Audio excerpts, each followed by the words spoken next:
Dear students, welcome to the classes of Ray Academy. We are studying dissolution of a partnership firm. Question is Charu, Dhoni, Ignore and Pavni were partners in a firm. They had entered into partnership firm last year only through a verbal agreement. They contributed capitals in the firm and to meet other financial requirements, few partners also provided loan to the firm. When within a year, their conflicts arise due to certain disagreements and they decided to dissolve the firm. The firm had appointed Mrs. Kavya, who is a financial advisor and legal consultant, to carry on the dissolution process. In the first instance, Mrs. Kavya had transferred various assets and external liabilities to the realization account. यानी asset और liability एक realization account में transfer करके Mrs Kavya ने बोला, due to her busy schedule, Mrs Kavya had delegated this assignment to you. वो आपको दे दिया. Being an intern in her firm, on the date of dissolution, you have observe the following transactions. आपको ये सारे transactions पता चला तो आप उसको सॉल्व करो.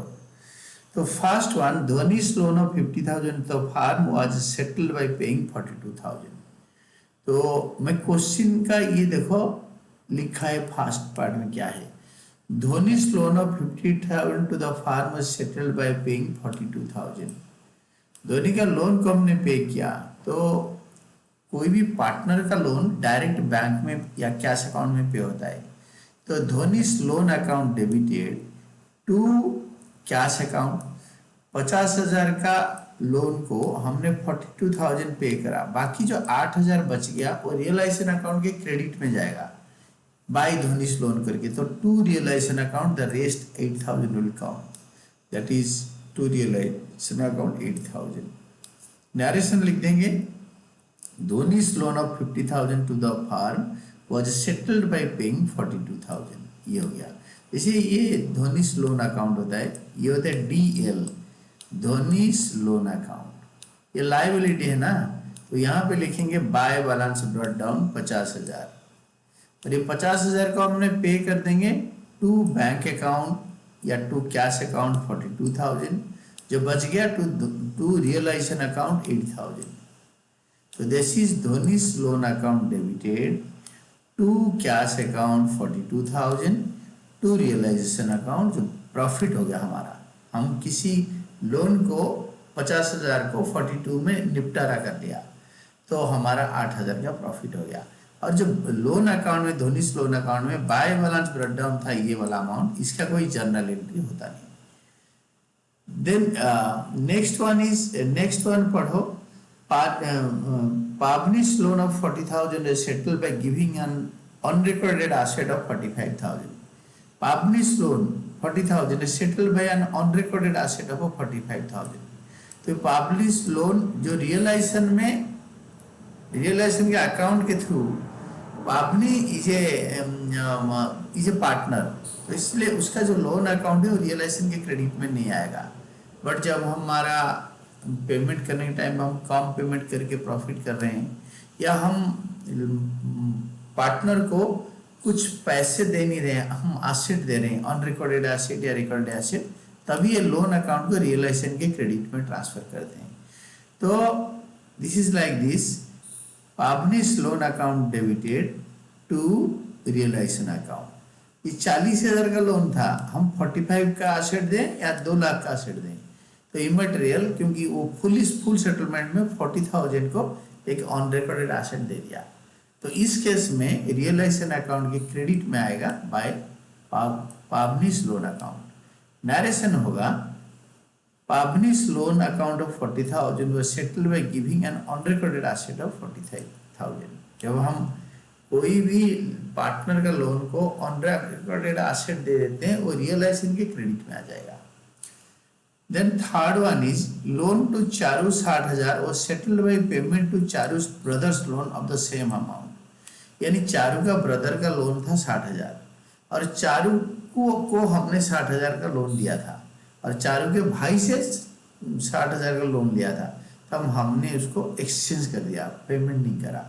तो इसी में सीधा आएगा Charu's brothers loan account debited. Charu's brothers का लोन लायबिलिटी था, लायबिलिटी क्रेडिट अमाउंट होता है, उसको डेबिट करने में वो कैंसिल होगा। तो हमने चारू को लोन दिया था, इट वाज एन एसेट, तो फार्म ने चारू को लोन दिया था, तो वो क्रेडिट था, वो एसेट था, उसको क्रेडिट कर देंगे तो that will be cancelled to Charu's loan account. हमारा हमेशा होता था loan from Dhoni, loan from Pawni, यहाँ पे लोन टू चारू, वो ब्रदर्स लोन रियलाइजेशन के क्रेडिट में होता है, तो अगर हम उसको पेमेंट करते हैं तो चारूस लोन डेबिट साइड में ट्रांसफर कर देंगे, that will automatically be closed. It is like this, loan to Charu was settled by payment to Charu's brothers loan.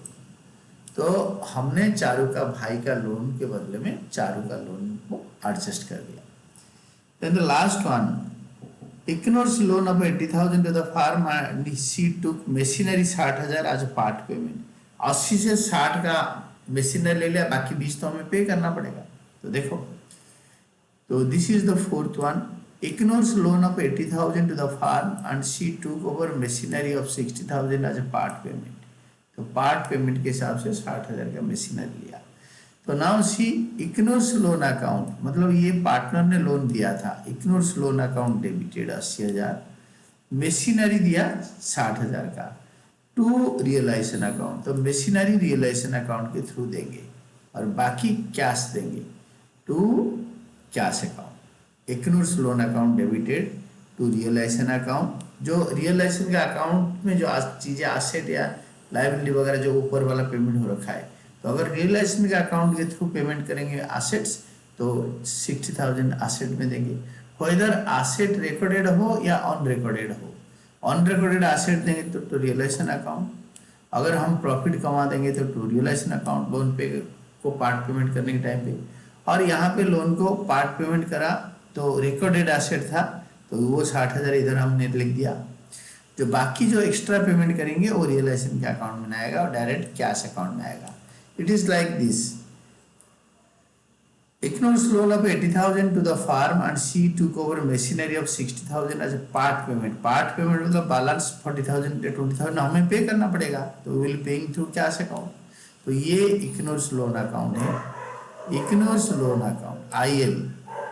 तो ये बाय बैलेंस BD 80,000 आएगा, by balance BD will be 80,000 here, और जो machinery ले जाएगा टू रियलाइजेशन अकाउंट 60,000 और बाकी जो बचेगा to, this is the rest easy will be paying cash to cash account. अगर इसको भी पे नहीं करते, खाली 60,000 में 80,000 को निपटारा कर देते, डिस्काउंट 20,000, तो ये होता टू रियलाइजेशन अकाउंट अगेन, यानी दोनों at a time to realisation में 80,000 होता, हम इसको कैश पे कर रहे हैं तो to cash account, Ichnos loan account debited to cash account। तो at the end of the question हम क्या करेंगे ना, जर्नल को टोटल करेंगे and these are all about your answer। ये लास्ट लाइन में भी लिखा है, you are required to pass necessary entries for the above mentioned transactions। तो हमने एंट्री पास कर लिया।